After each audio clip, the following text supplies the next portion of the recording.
This is The Line, KHNC 1360 AM, Johnstown, Denver.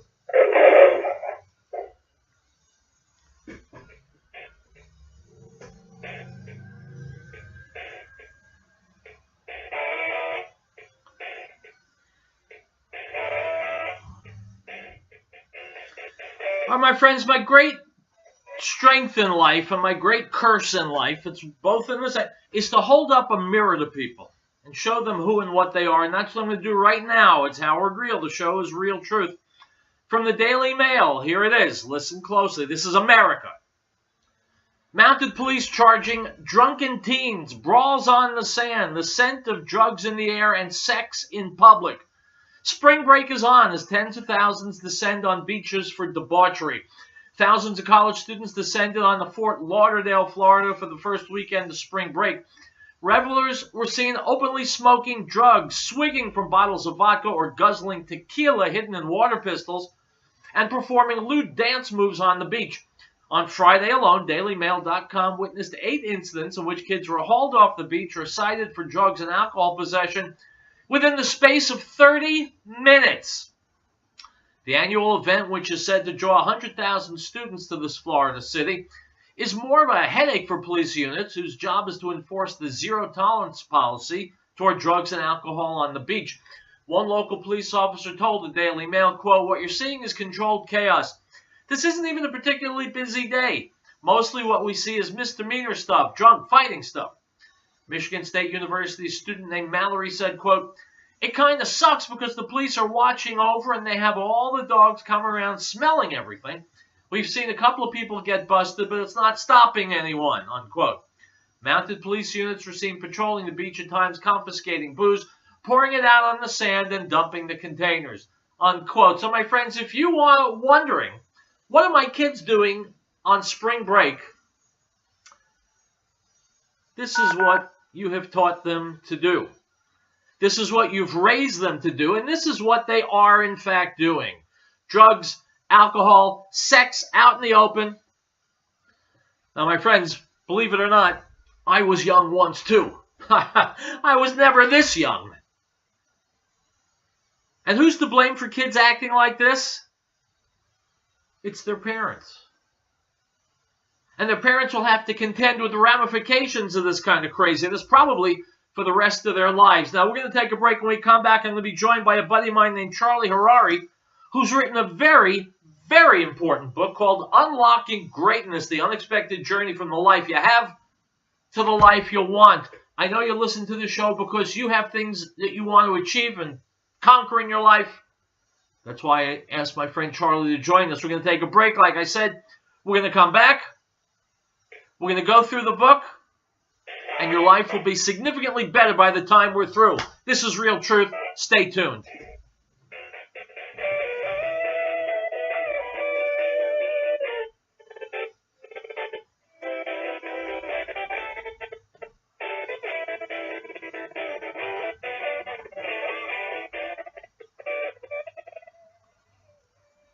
This is Michael. The American Freedom Network meets here. 245-18-205 to make your donation or send a check or money over to Box 1750, Johnstown, Colorado 80534. PO Box 1750, Johnstown, Colorado 80534. Freedom on the air. Thank you. Choice City Electric in Fort Collins reminds listeners, out of sight should not mean out of mind.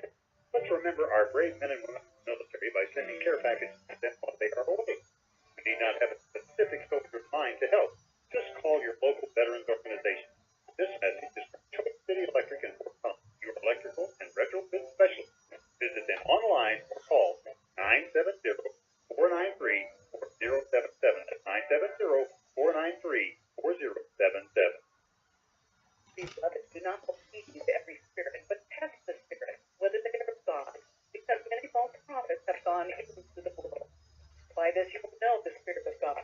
Every spirit that confesses that Yeshua, Jesus, in the flesh is of God, and every spirit that does not confess that Yeshua, Jesus, has come in the flesh is not of God. And this is the spirit of Antichrist, which you have already already in the world. 1 John 4:1.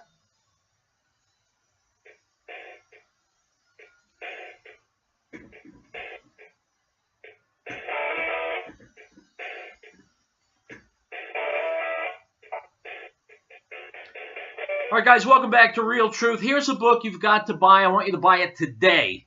It's called Unlocking Greatness, The Unexpected Journey from the Life You Have to the Life You Want. The author is with us. Charlie Harary is a business executive in New York.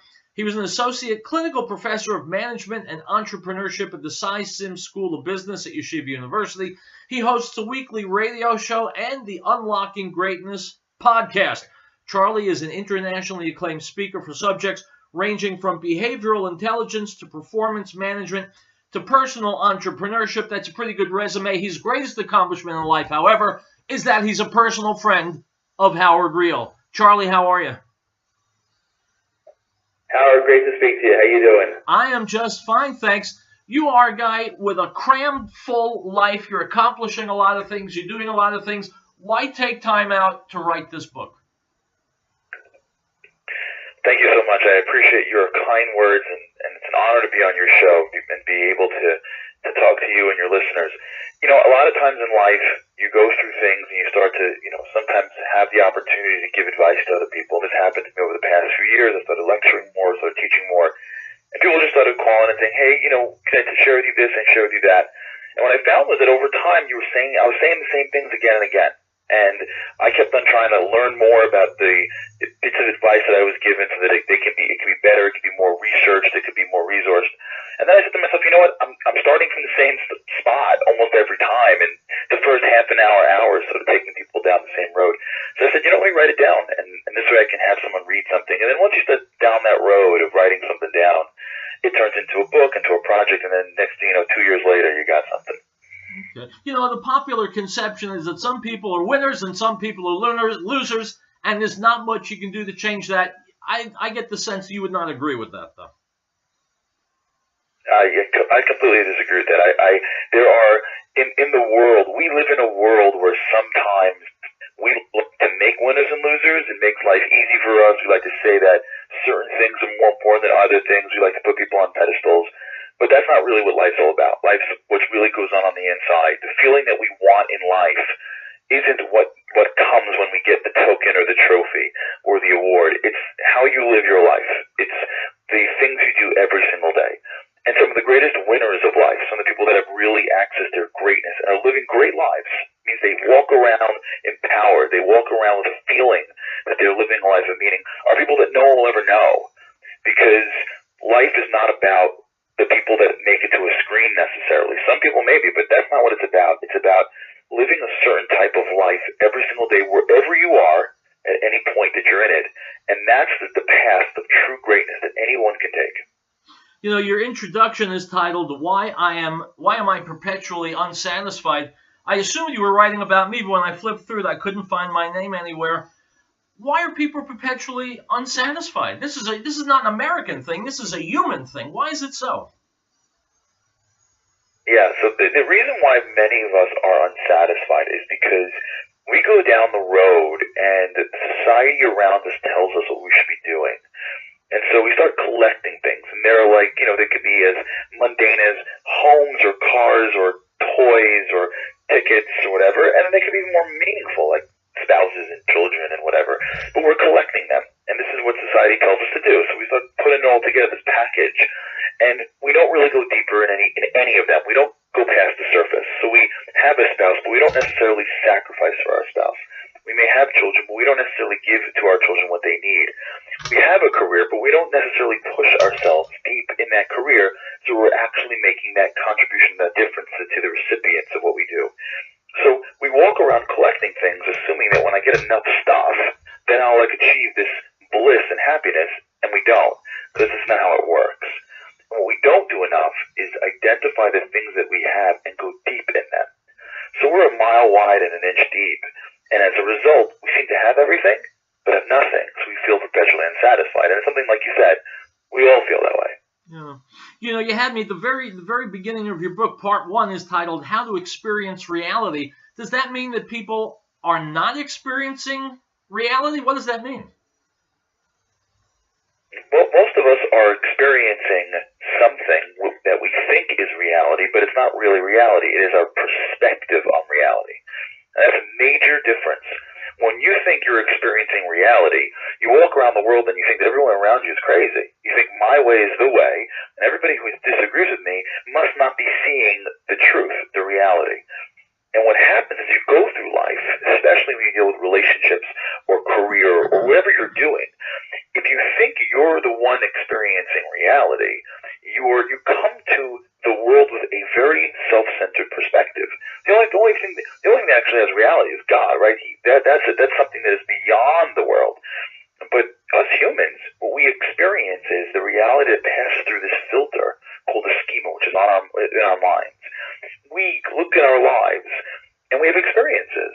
We have knowledge. We've built things, and that forms this filter, this perspective in which we see the world. And many times, the feeling that we have, it's not that we don't feel happy, we don't feel satisfied, we don't feel empowered. It's not because of the world around us, waiting for that to adapt to what I want. It's really because of the mind. It's because of our perspective. And in the book, we go through this sort of in detail, but when you start to learn how your mind works, and you start to learn what you need to do to start to shift that schema, that perspective, you start to feel differently and act differently and experience at the level of reality. Okay. Is this something, we're about to hit a break in about a minute. Is this something that you learned early on from your parents, or is this something you came to as a developing adult? So, your parents teach you a lot of stuff, but really this is the things you have to learn along the way. Things like this are things you gotta pick up, you gotta work on. It's like anything in life. If you want to be good at something, you gotta spend the time working on it. And for me, it started when I was first started my career, and the advice that I got from one of my mentors is to not only work in the law, but to work on yourself. To start to understand how success works, how greatness works, start to spend time working on that as well. Most people don't. They work in their lives, not on their lives. And this is a journey that has taken me years of speaking to people, researching from all walks of life, from spirituality to philosophy to business success, to try to figure it out. And it's a journey that I think everyone needs to go on, which is why I wrote the book, because each person on their own has to go through the journey themselves, because that's where they'll find the parts that are relevant to them. All right, folks, we're about to take a break. I met Charlie when I was in Israel in the summer of 2016. When we come back, I want to ask him about the role of religion in transforming one's life. This is Howard Riell. The show is called Real Truth. Special guest Charlie Harary. We'll be right back. The Word became flesh and dwelt among us, and we beheld his glory, the glory as of the only begotten of the Father, full of grace and truth. John bore witness of him and cried out, saying, This was he of whom I said, He who comes after me is preferred before me, for he was before me. The Gospel of John, chapter 1, verse 14 and 15.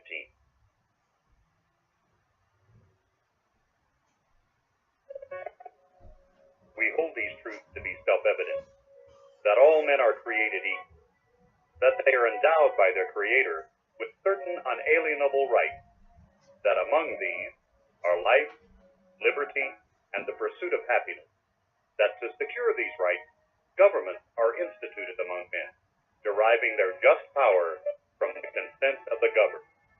This is the America News Network. Chapel and Collins LLC salutes our emergency first responders for their professionalism, commitment, and bravery. They're willing to put their lives on the line for us with little or no thanks.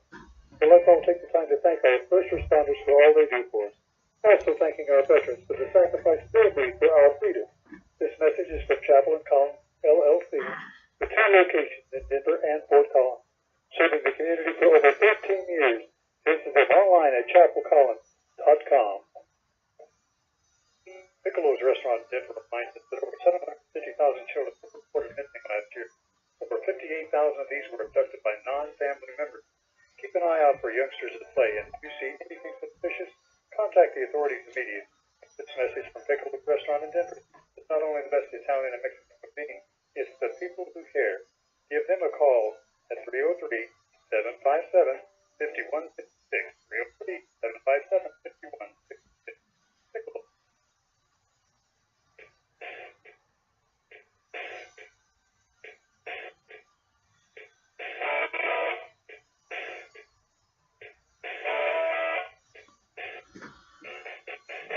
All right, folks, welcome back. The book is called Unlocking Greatness, The Unexpected Journey from the Life You Have to the Life You Want. It's required reading. The author, Charlie Harary, is with me. Charlie, you're a religious guy, so am I. What role can and should religion play in someone getting the life they want? No, it's a critical role. Religion is the manifestation of spirituality. It's the recognition that there's more to life than my body, right? Even I was listening when you were talking about what's going on at spring breaks, beaches, that level of focus, the primary focus of body, right, of being in this world and thinking about food and drink and procreation, you name it, body, body, body, body. And when you live your life in pursuit of just the flesh, you come up short time and time again. And what religion pushes you towards is to say, hey, wait a second, there's something deeper than your body. There's something more than your body. And in the book centers around the concept that you can't live your true inner greatness unless you start to move past your body and into your soul. Interesting. You know, in America, we have refined it to a fine art, the desire to be victims. We have a victim mentality. Everything that happens is someone else's fault. If only they had acted differently, we would be in a better place. How do we overcome the victim mentality, not just on an individual basis, but as an American people? Great point. I mean, when you feel like all you are is your circumstances, right? When somebody doesn't work on their mind, when they don't work on their perspective, when they don't work on their soul, and all they have is what's right in front of them at every given moment, and the world doesn't give them what they want, well, then in that case, what are they going to do? So it's either work harder, right? Dig deeper, find something beyond the world, find a piece of yourself that didn't exist before, or it's point to somebody else to just get rid of the guilt that you feel for not having achieved that. And lots of times in life, when you have societies where there isn't spirituality emphasized enough, then there's a sense that they don't really believe in the concept of divine intervention or things happening for a reason, or physical pain doesn't necessarily mean that you've failed. Sometimes struggle and pain is what your soul needs to go through to get to the next level. Well, if you don't have those concepts sort of in your consciousness, then your choices are most likely to either work or blame, and that's where the victim mentality comes from. When somebody works on their inner greatness every day of their lives, there's no time to blame. There's no room in your mind to be a victim. You're too busy growing and deepening yourself than to spend the time in negativity.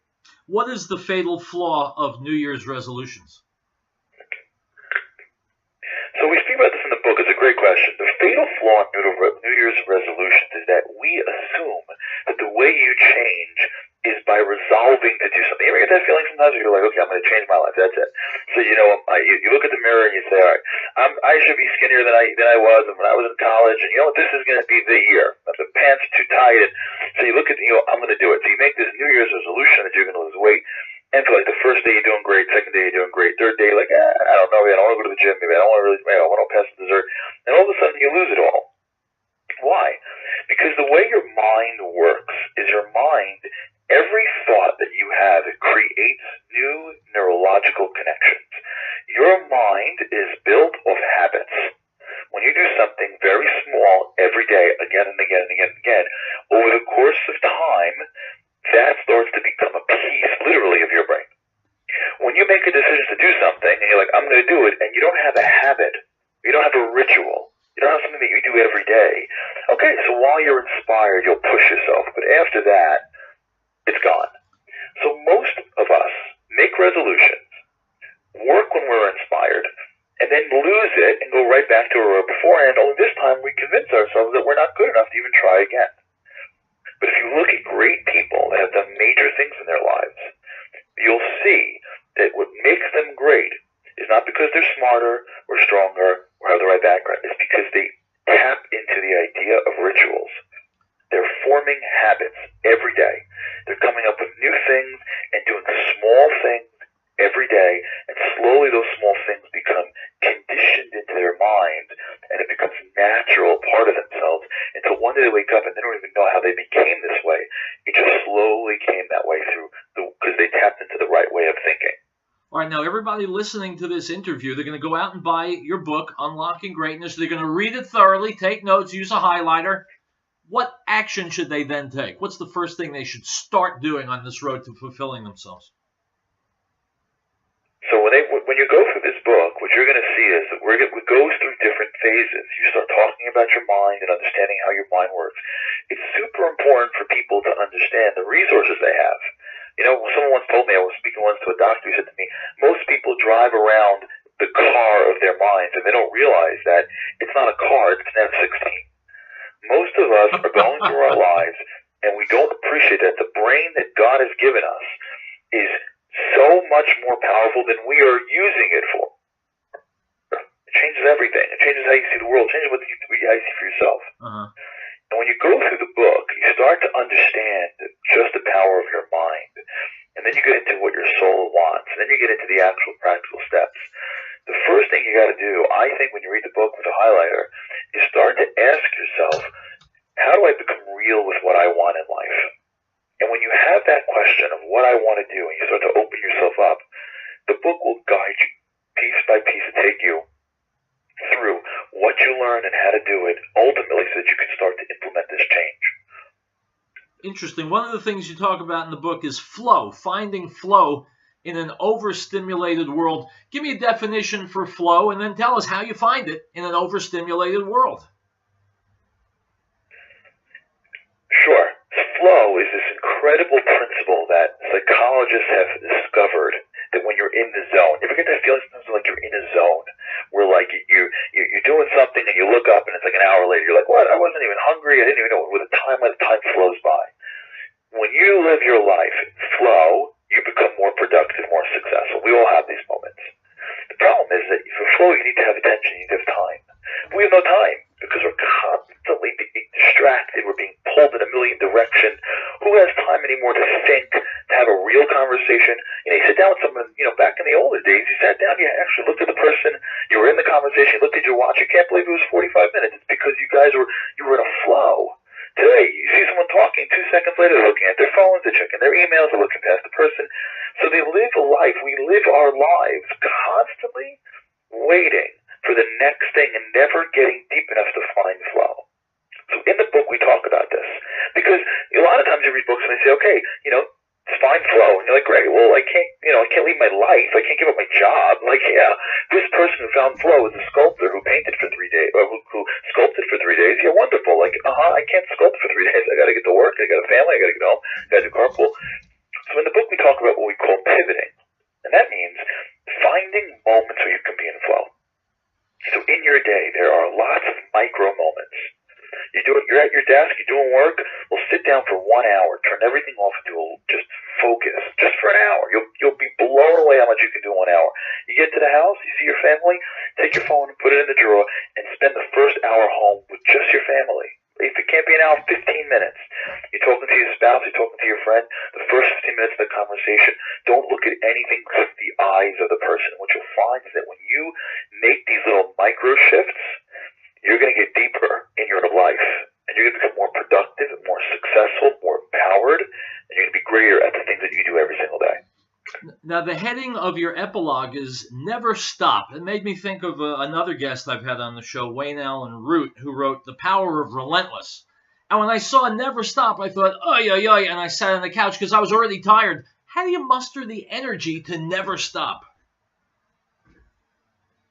Great question. Well, many times part of going is resting. And people don't realize that part of the process of growth is the pullback and the rest. Athletes see rest and recovery as an integral piece of their growth. But what we do many times is say, I'm never going to make it. I don't have the right rituals. I don't have the right habits. I just have these dreams, and I work a little bit hard, and then I get exhausted, and I just sort of give up. I go to the weekends, and I disconnect. And we don't look at our lives as a period of working right and hard and then recovering. So when you go through your life, we use all of these excuses to stop us. We tell ourselves, I'm not good enough, this isn't for me. Even now, people listening going, well, I've read books like this before, I'm sure, and what's this going to change? I've done this before, I've tried, and it doesn't fail.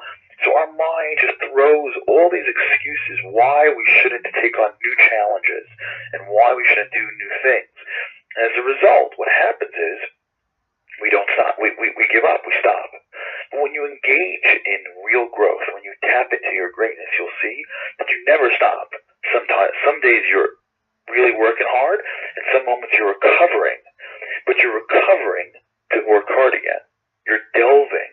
You're moving. And as a result of that, you use every moment of your day to propel you to the next level and the next level and the next level. So even when you're sleeping, you're not stopping. All right, Charlie, I know one day you're going to run for president. By the way, you've got my vote. On a national level, listen, I'm going to be, I'm working for your campaign. I'll knock on doors for you.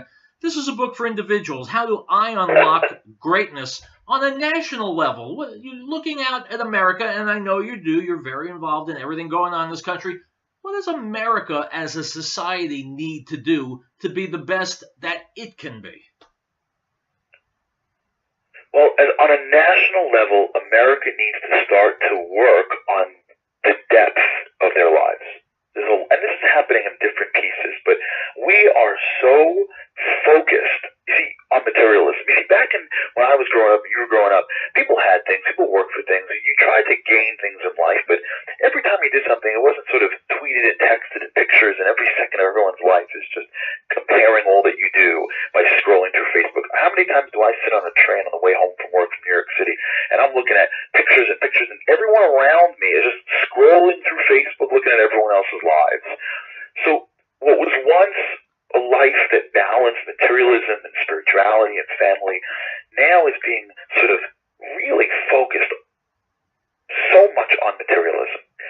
And we as a nation need to go back to the founding fathers that lived lives where they sacrificed for dreams, lived lives where they balanced the principles of spirituality and the world of physical. It wasn't a pursuit of materialism. It was a pursuit of something deeper. They called it happiness. It was depth. It was emotion. It was experience. It was greatness. This country is founded on people that pursue greatness, not money, not materials.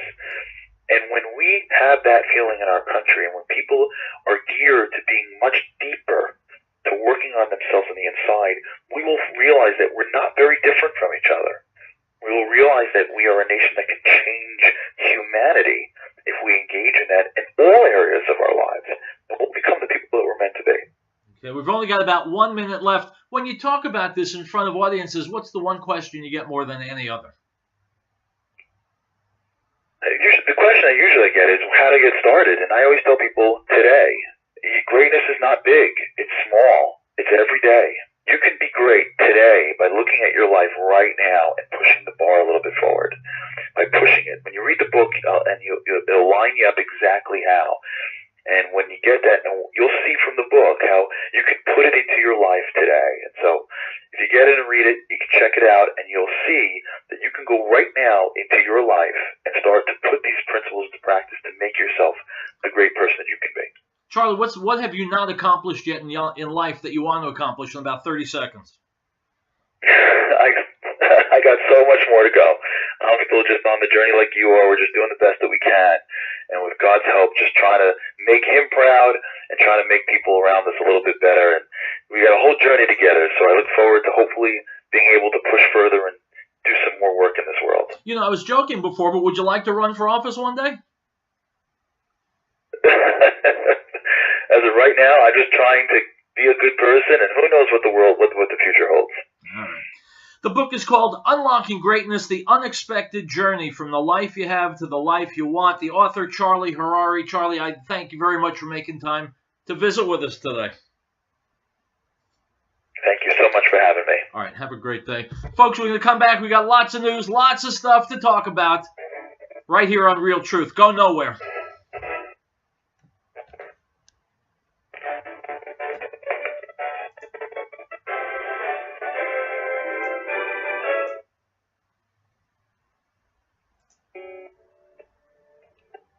Animal House Taxidermy in Brighton would like to take this time to say thank you to all the brave men and women in the armed forces who have served our country. Business owners, consider hiring veterans, our most dependable resource. And to those heroes back home from missions abroad, know that your dedication, selflessness, and courage are appreciated. May God bless America. This message is from Animal House Taxidermy in Brighton, proud to salute the fighting forces of our country. This is my the American Freedom Network. Please call 1-800-205 to make your donation or send a check or money order to PO Box 1750, Johnstown, Colorado 80534. PO Box 1750, Johnstown, Colorado 80534. Help us keep freedom on the air. Thank you. Now this is the testimony of John, the Jews and priests and Levites from Jerusalem to ask him, "Who are you?" He confessed and did not deny, but confessed, "I am not the Messiah." And they asked him, "What then? Are you Elijah?" He said, "I am not." "Are you the prophet?" And he answered, "No." The Gospel of John, chapter 1, verse 19 through 21.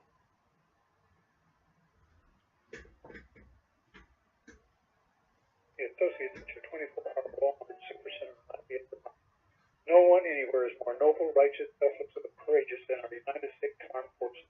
These brave men and women and their families put the bill for our freedom every day. Send a military care package today to let them know that they are in our hearts and our prayers and our thoughts.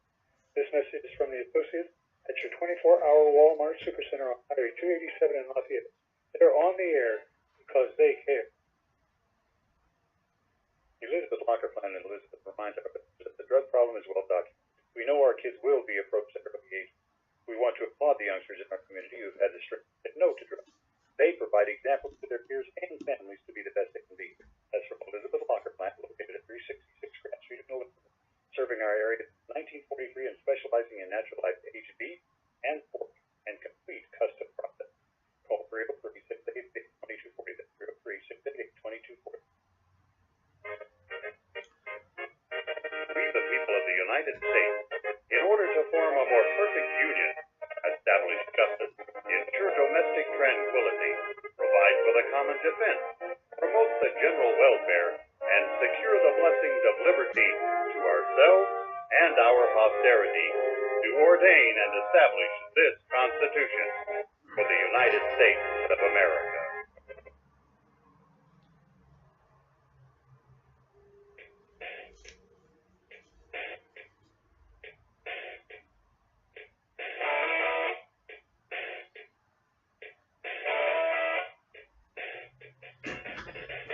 Welcome back to Real Truth. Once again, my thanks to Charlie Harari, who's got a much busier schedule than I'd like to have. His book, Unlocking Greatness, The Unexpected Journey from the Life You Have to the Life You Want. My friends, it's really dynamite, and I really do recommend you get it. Donald Trump is going to be running for president again in 2020. Actually, he's going to start in 2019. According to my colleague, Rush Limbaugh, he's got a pretty good shot. Let's listen to what El Rushbo has to say.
No, I don't think there is any either, and I think Republicans, led by Donald Trump, are going to kick ass in this coming election. We'll take a break and we'll come back, my friends. Real Truth marches on.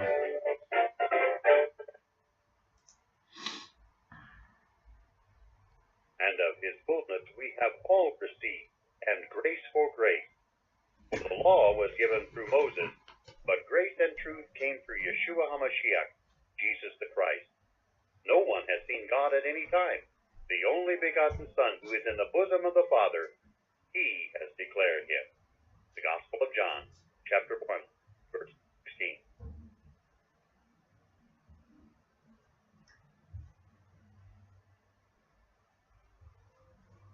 Article 4.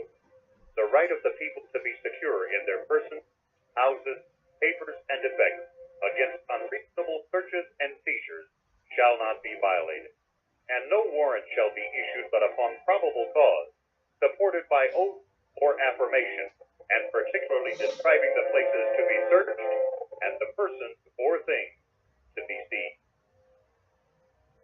If catastrophe struck, would your family be prepared? Are you confident you wouldn't react in a panic? Is there one place to get all of your emergency supplies? Ferris Survival encourages you to have confidence through preparation, not panic through crisis.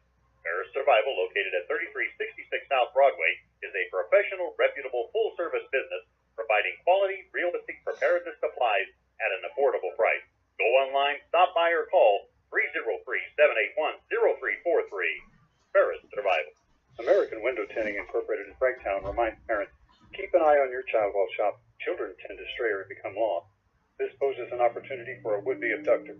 Please make every effort to keep track of your little ones at all times. If you have information regarding a lost child, call local authorities at once. This message is from American Window Tinting Incorporated in Franktown. For residential or commercial window tinting, call 303-263-4228.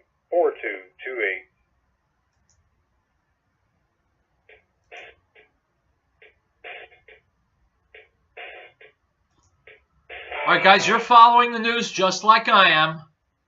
Admit it. Rex Tillerson out as Secretary of State. CIA Director Mike Pompeo going to take his place.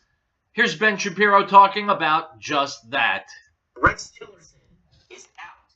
It's time for Rex. Rex Mortuus S means the king is dead. What else means Rex Tillerson is out? So he's the Secretary of State, but not anymore. He's the Secretary of State.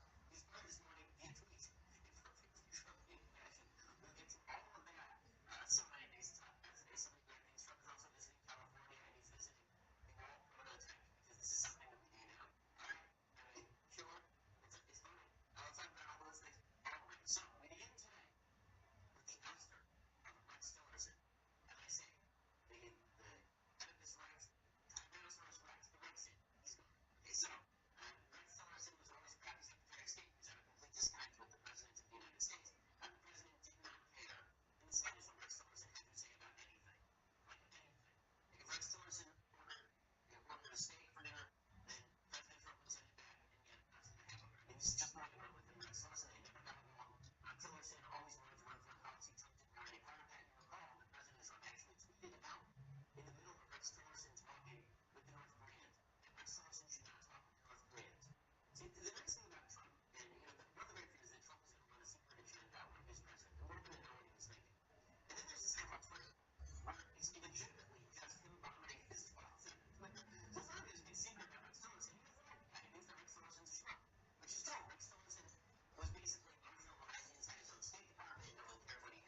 Well, that's actually wrong, Ben. Forgive me for interrupting.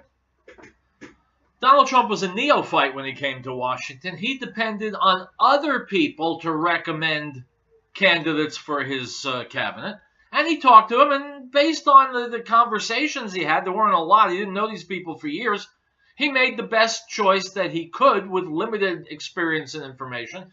Now that he's been in office for a little over a year, and he's road tested the car, so to speak, he's got a better feel of what he wants, what he needs, and who the people are who are working for him. So no, I'm not as cynical as my good friend Ben Shapiro is. Here's Trump saying it.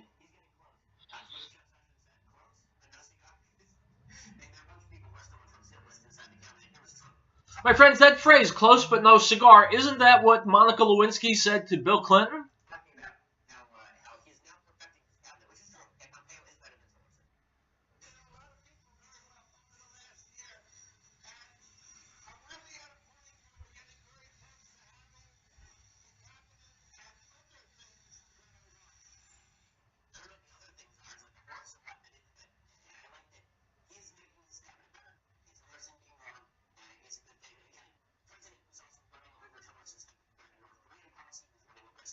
My friends, let's tackle this right now. The reason you see turnover in the administration is that Donald Trump is a businessman. He gets results. He wants results. And if he's not getting the results, he makes changes in order to get those results, as opposed to a career bureaucrat, a hack politician who goes along and he's not really expected to get much done. And if he doesn't, that's fine. And if he can kick a problem down the road to the next guy, that's also fine. You're beginning to get a good grasp on why we are lucky to have Donald Trump as president. And we are. We'll take a break and we'll come back, my friends. Real Truth continues.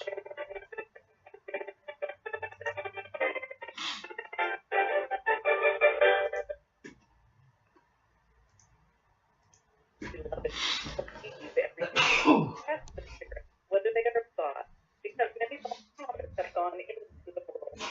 By this you will know the Spirit of God.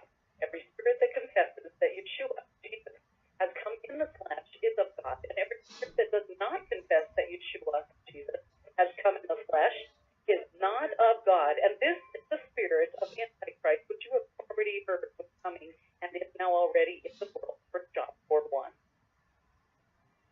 No state shall enter into any treaty, alliance, or confederation, grant letters of marque or reprisal, coin money, emit bills of credit, make anything but gold and silver coin a tender in payment of debt, pass any bill of attainder, ex post facto law, or law impairing the obligation of contracts, or grant any title of nobility. Article 1, Section 10.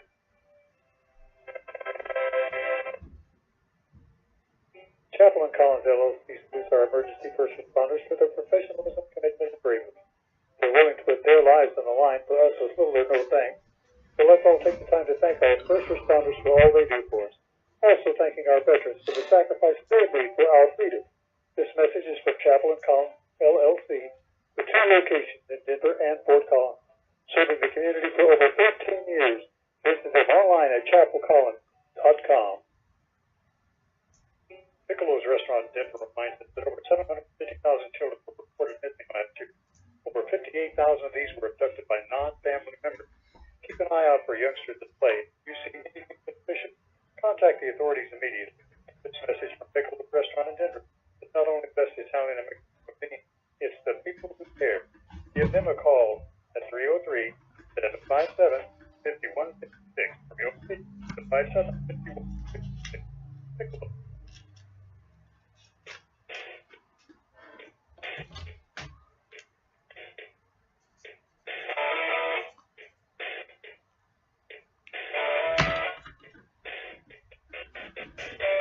Item from the Daily Wire. In the current year, it's apparently permissible to ban a student from a class on Christianity for expressing inconvenient truths to a feminist professor.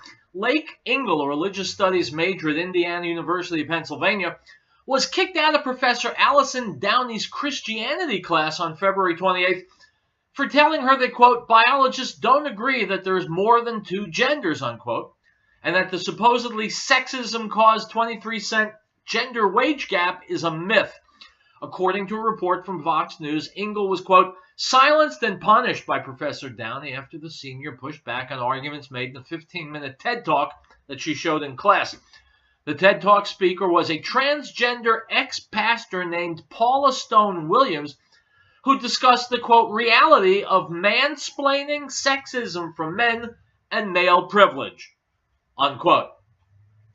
My friends, it is college professors like that that are convincing more and more Americans not to send their kids to college. Item from USAWatchdog.com.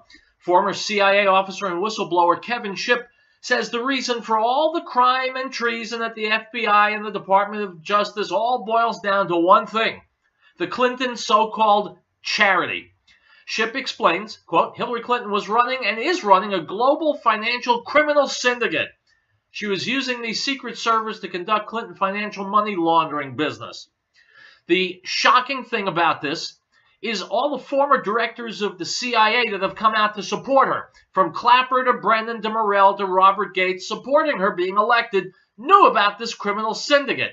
Comey was protecting it, Lynch was protecting it, Weissman was protecting it, and that's the big why. What she got on these people? Are they financial ties?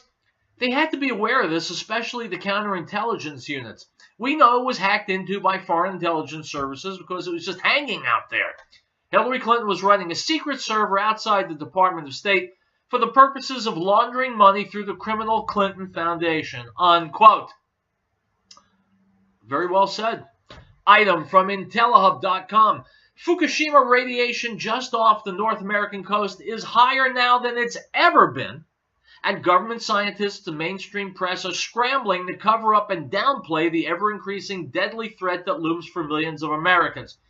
Following the March 2011 meltdown at Japan's Fukushima Daiichi nuclear power plant, reactors have sprayed immeasurable amounts of radioactive material into the air, most of which settled into the Pacific Ocean.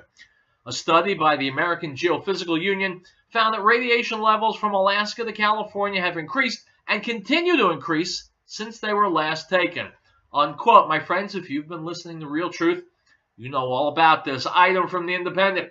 6 in 10 millennials claim to be going through a, quote, quarter-life crisis, according to a new study. Many of us are familiar with the trope of a midlife crisis. A person in middle age who's feeling stuck in a rut reacts by indulging in erratic behavior like making spontaneous career decisions or buying a motorbike. Now it seems more and more of us are evaluating our existence far earlier, as a new study reveals more than half of millennials are experiencing this quarter-life crisis, unquote.